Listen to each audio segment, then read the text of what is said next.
kì í ṣe ìròyìn mọ́ wípé ààrẹ àná lórílẹ̀‐èdè yìí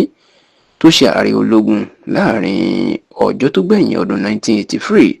sórí oṣù kẹjọ ọdún 1985 ìyẹn ajagun fẹ̀yìntì Muhammadu Buhari ó ti kú lójijì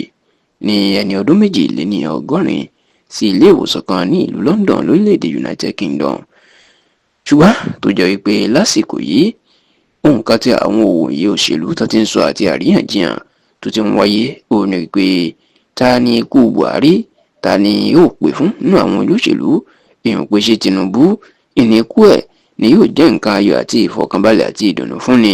tàbí àwọn ẹgbẹ́ òṣèlú alátakò tó ń lé Tinubu tó fẹ́ gbàjọba lọ́wọ́ ẹ̀ ní ikú Buhari ni yóò jẹ́ ìdùnnú àti ayọ̀ fún.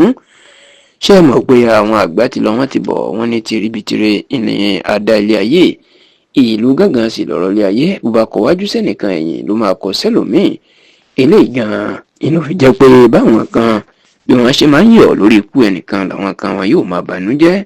ǹjẹ́ láti ìgbà tí ààrẹ Muhammadu Buhari tó ti kú lójijì lọ́jọ́ àìkú jíṣẹ́ ọjọ́ Sunday ìyẹn ọjọ́ kẹtàlá nínú oṣù kejì ọdún tá a wà yìí di 13th of July 2025 ó ní wọ́n ti ń wò wípé lásìkò tí ètò ìdìbò ọdún 2027 tó ń súnmọ́lé táwọn olóṣèlú tó ń sáré kiri ta ni ikú Buhari yóò pa lára ta ni yóò sì ràn lọ́wọ́. ọ̀pọ̀ àwọn kan ni wọ́n ti ń sọ pé Buhari ikú ẹ̀ yóò ràn Tinubu lọ́wọ́ nítorí pé kò ní lè ṣe àtakò ẹ̀ ní ilẹ̀ Haúsá. bẹ́ẹ̀ làwọn kan sọ pé yóò ràn lọ́wọ́ dáadáa nítorí pé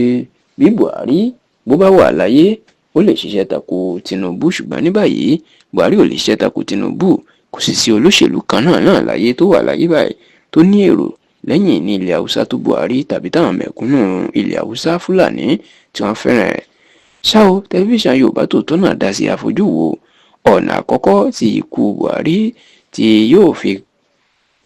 kan Tinubu jù tí kò fi dára fún un ó ní wípé ikú ẹ̀ gan-an ìní nǹkan àbànújẹ́ fún Tinubu nítorí pé ó bá wà láyé nǹkan ní nǹkan yọ. nínú ìwádìí tí tẹlifíṣàn Yorùbá Tòótọ́ ṣe àfìdí ẹ̀ múlẹ̀ pé Buhari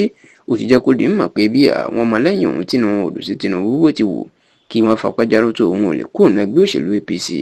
ètò òun yóò sì kéde fún gbogbo ọmọ Nàìjíríà lọ́dún 2027 pé Tinubu àti APC náà ìnìkan dìbò fún. ṣá pẹ̀lú bí Buhari tó fẹ́ ṣerú eléyìí fún Tinubu èyí tó lè ràn lọ́wọ́ tó sì jẹ́ pé ti Buhari làwọn olóṣèlú alátakò àti Tinubu iná ń lé láti dìrọ̀ mọ́ nítorí wọ́n mọ̀ pé ó lérò lẹ́yìn pẹ̀lú ikú Buhari ìwárè